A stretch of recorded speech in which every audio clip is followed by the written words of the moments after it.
Hey guys, what's up? This is Pantsar Dragon, and today we're doing the patch 5.3 rundown of the changes, giving my insight, what I think is going to happen, etc. etc. And for the first time, I'm actually going to be editing this, so that means it's going to be shorter, it's going to be more concise, and I can re-record things that I don't feel like belongs, in the video or I mess up somewhere. So yeah, that's about it. Let's move on to Sona. Alright, so first up, Sona's base stats do get twerked a bit from Riot because they kind of screwed up. This is only going to be for one patch as she'll be reverted back to her old stats in 5.4. But let's check it out what's going on. So her attack damage gets increased by 2. This is important for bot lane since she can be poking with her auto attacks, and when you go in 2v2 you're usually auto attacking or whatever, so that is really good for her.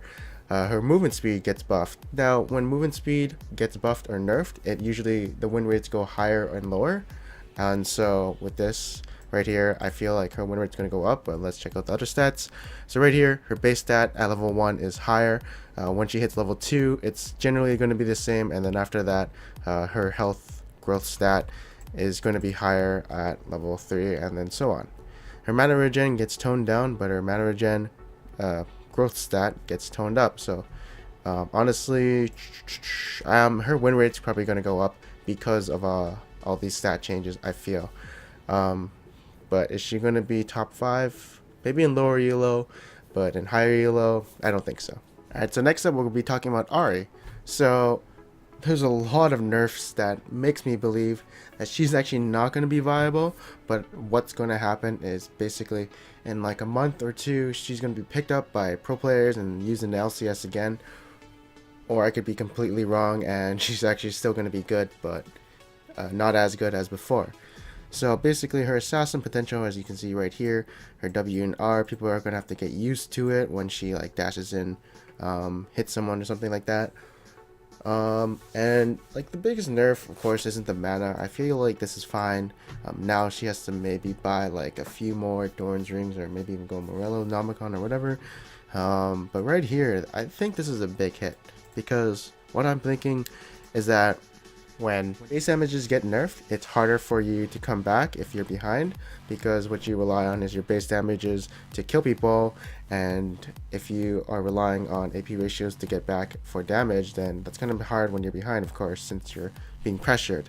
So that's going to hurt her, of course, and her full combo, or sorry, her W, when she gets 3 Foxfires onto an enemy at max rank, is actually lowered by 50 damage. And she already took a hit before that, in the last patch. So yeah, she still has her Q movement speed, so she might be good. I'm not sure, but honestly, she's not going to be in the number 1. She probably won't even be in the tier list. I'll find someone better for the mid tier list, of course. Next, we'll be talking about Azir, and right here, his base damage on his Q at max rank is lowered by 50, which is again huge if you're behind. So when playing Azir from behind, he is probably really going to be lackluster. And as you can see, the soldier stab range was decreased by 75 range. Ooh, right here, I don't think this one is that big because sieging towers is very situational, and if you're already going to get a tower, then you probably don't need the extra ability power or whatever. Oh wait, I think it scales with level now. Okay, whatever, maybe it's not that changed that much. But yeah, well, if he wasn't in the mid tier list before, then he's probably not going to be in the mid tier list with these nerfs. At least he can last hit better with his auto attacks though. I don't think he's that good anymore. I mean, he was decent and good, like in LCS I guess he was good, but in solo queue he was decent, not that great. But right here, just seeing this, nah, I don't think he's going to be used at all anymore. Alright, so right here they have clarity for her passive now. You can see it now and how much time is left on it. But right here, her burst actually gets a bit faster, since now when you QRW onto someone, the orbs spin faster, so the damage output is going to be a bit faster, and it's kind of good when you're bursting out people, since they could flash away and maybe not get hit by one of the orbs. But now they might, so a really small buff, it helps a bit. I'm pretty sure with this people are going to start playing her again. She was still played by other people in solo queue, of course, but this is going to definitely increase her popularity rate, I think. Alright, so next we'll be talking about Fiddlesticks, and ooh, his tether range gets a nerf. Ooh, what this actually means to me is that he's going to have 1 or 2 less ticks of damage onto enemies when he's draining somebody and they're trying to run out. So if it's 1 tick, that's fine, but if it's 2 tick, that might be a big damage nerf onto people. Also, when people are flashing away, there's that 1 tick or 2, probably 1 tick damage when they flash away, and that can secure some kills for Fiddlesticks. I've seen it happen before, so maybe that might not happen anymore. But he still has his Crow Storm, he still has his silence, the AoE silence, and basically one of the only silences in the game right now besides Malzahar, and I might be forgetting someone else, but I don't really care. And you know, that silence is as terrifying as his Q. So yeah, he's still gonna be good. He might go a bit lower in the tier list, but I still think he's super strong with his ultimate still. Next up, we'll be talking about Gnar, and basically they are nerfing his Mega Gnar form. The tired debuff duration is increased to 15 seconds, and his Mega Gnar duration is decreased to 15 seconds from 19 because it's bugged. So I think the only reason they're doing this is because Gnar in competitive play is super strong right now. So everyone's picking them, and of course with Jarvan, they do want to reduce him being picked as a solid pick for top lane and solo queue. He was still picked a bit, but like, I honestly don't think he was that, that big of a presence. In fact, he had a negative win rate in solo queue. So in solo queue, I feel like this is going to hurt him a bit. But because Mega Gnar is what you want to be in, the tanky form where you do lots of CC, and also since you're lowering it by 4 seconds, you might have a cooldown coming back up, but now you can't use it anymore since you're going to go back to Mini Gnar. But 15 seconds is still a lot, so I think people are still going to use him in competitive for sure. For solo queue, his win rate is going to drop teensy little bit, and that's about it. Right here, Gragas gets a buff on his Q with his slow enhance, and honestly, like, this is probably the biggest joke I've ever seen. You might as well not even buff them this patch, as putting him right here will get people excited, then to realize that he's only get 10% more slow onto his barrel. So yeah, this right here is a pretty bad joke from Riot. I'm not sure what they're trying to do, but this doesn't change anything about him. So we're talking about Kassadin, and now right here, this is a nerf you gotta look into. Instead of 10% slow increase, you're looking at minus 10 damage on your Q. Well, honestly, when you have AP runes and masteries, you were doing about 93 damage, I think, with just Q, because his AP ratios are so solid. So now you're going to be doing 83 damage. It is a slight nerf, so it's going to hit his win rate a bit, but not that much. He's still going to be casted in once he gets his like Rod of Ages, Cap, Zhonya's. He still has high AP ratios, so it's still going to be dishing out lots of damage. He's still going to be a good counter pick for mid and top, and of course solo queue. So nothing really. You're going to feel it just a bit, only on the first level, of course, since the level damage per level is still 25. So nothing that big here.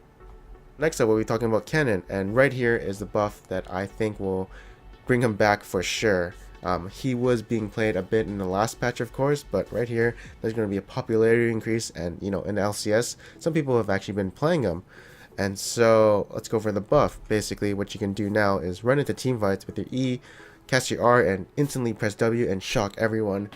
Before, let's say you're doing a 5-man ulti, what would happen is only some people would be shocked because there'd be a delay between each thunderbolt coming for your ulti. There's like a 0.25 second if you're level 16, I think.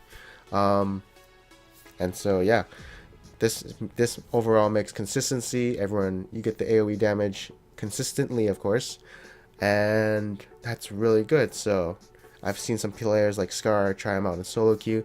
He went Abyssal, Zhonya's, hunting guys, magic penetration boots, and did so much damage. So since I already saw him before, a bit before, and with this buff coming in, I think he's just going to be a big threat. He's going to be like Rumble top, the AP tops, you know what I mean. So yeah, he's good. So next up, we're talking about Nidalee, and this is very misleading. It says no power change, just some proper documentation going on right here. This is where it's going on. So basically what you could do in lane or even in the jungle is you can use your Cougar abilities, WEQ, and then R, and then go to Nidalee form, and you can Q it again and go back into Cougar form and do a bunch of damage again with your Cougar form because they all reset for some reason. But now they fixed that bug. So what happens in the jungle is her early clears. Only her early clears get nerfed, so levels 1, 2, 3, and maybe 4 and 5 do get hit, but once she gets level 6 and above, she can basically Q a minion or a creep. She can jump to it, basically one-shot it, and then go to the next camp, and that's it.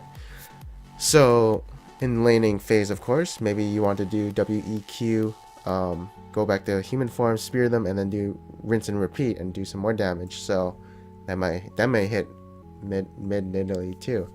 It definitely hits jungle Nidalee a lot more, and she might be Lord or not. Actually, she's still going to be a good jungler. Some Nidalee players will still be playing her in the jungle. Alright, so right here is going to be going over some small changes.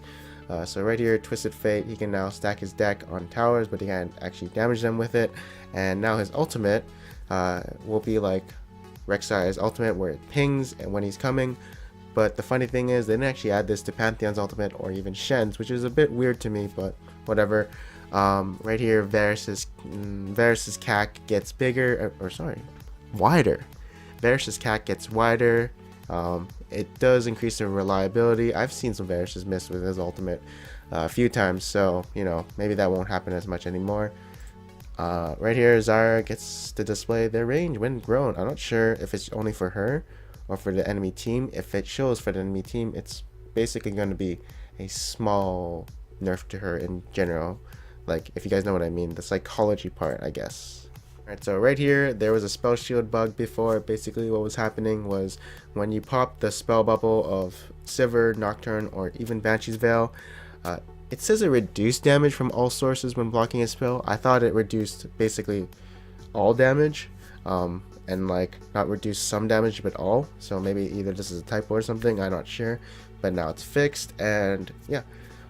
So everyone was saying Sivir was OP because of this. I disagree. I feel like the utility she has is still there. Her late game is still strong. The reason I say her late game is strong is because her ulti utility is still there, obviously, and her W, but her spell shield is actually on a 10-second cooldown. Having a spell shield or a free Banshee spell shield will block at least maybe 400 damage, you know, around there. So I feel like that's really good for her, and that's why I feel like she deserves the #1 spot. And of course, every other thing, wave pushing and stuff. Next up, we'll be talking about some huge changes to the trinkets, in my opinion. So basically, what's going to happen is now when you use the upgraded Farsight Orb, you drop a ward for 60 seconds, kind of like using a level 1 trinket stealth totem and putting that down, which could be really powerful if the enemy doesn't have any sweepers or anything like that. And you're actually, holy shit, you are basically, you can put a ward anywhere in the jungle if you need a site for that. So this is incredibly powerful, since the range on this is like what, like 2,000, 3,000, I'm not sure. I never used it since I don't play AD carry, but you might see, you know, in competitive play, this is going to be huge. You might see 2 people get it instead of just AD carry. 60 seconds is a lot of time for an enemy to deal with, and I definitely think this is going to be a pretty powerful tool for the AD carry. I'm not, maybe the mid might get it too, I'm not sure. Alright, so next up we'll be talking about the Greater Stealth Totem, and holy crap, this is super interesting. It now stores up to 2 charges of wards for the cost of 250. Basically a cheaper Sightstone. Of course you don't get the sweeper or whatever, but still, this is really interesting. The only ones I could see getting it is not the jungler. He needs a sweeper, so is the support. They sweep a lot of wards. The only other 2 I would be looking at is mid and top. AD carries already have the Farsight, I can't say it, Farsight Orb. So it's either mid or top who's going to upgrade their trinket to get this. Or maybe, yeah, that's really good. Jungler would get Sightstone if they need wards. They definitely need the sweeper. So that's my opinion of it. You'll see mid and top probably get this more. Next up we'll be talking about the Spectre's Cowl, and basically tanks are getting a buff, or fighters in top lane. So if they're against like a mage or whatever, let's say your Jax against Lissandra, now all you have to do is buy Spectre's Cowl, and now you're easy to deal with them. I'm pretty sure that's what it's gonna work like. This does not, however, for Banshee's Veil and Spirit Visage give the base regen to that. I actually don't know if Spirit Visage is base regen, I'm not sure, but Banshee's Veil still at 100%. So do keep note of that. And this is going to be interesting. I think something's going to happen in the top lane meta. I'm not so sure, but I think something's going to happen in the top lane meta with AP versing AP. Maybe they might follow a flavor. I'm not sure. Alright, so let me explain. Some of you guys probably didn't notice, but basically if you're an ability power champion and you're hitting a structure, you might wonder, how am I doing so much damage if I don't have any AD? Well, what happens is you convert 40% of your ability power, and now that's being applied to towers and structures. This wasn't actually happening on the inhibitor, and so they're fixing that bug. I'm not sure when this started happening. I think it was like either 2 patches or maybe a patch ago. But yeah, that's about it. Now you can use your Ignite to interrupt champions who are recalling. So say if you're who's a full melee champ with no gap closers, Olaf. Maybe you're Olaf top, you're chasing someone down, he's recalling, you have Ignite, well, he can't go away anymore. So that's pretty good. And yeah. Hey guys, so thank you guys for watching this video. I hope you guys enjoyed my analysis and insight and feedback on what I think is going to happen or whatever. If you guys did enjoy it, feel free to subscribe right there. And if you guys want to check out some other videos, I'm not sure what I'm actually going to put up there, but you can check out those 3 videos right there. It could be a tier list, it also could be a commentary, or maybe it's just going to be a random video that I put up there from 2 years ago. I'm not sure.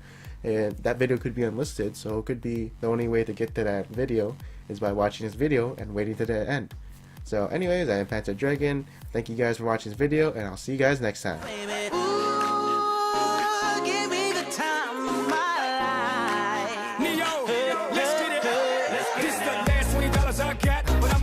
Time ballin' in that. Tell the bartender, line up some sides, cause I'ma get loose tonight. She's on fire, she's so hot, I'm no liar. She burned up the spot, look like Mariah. I took another shot.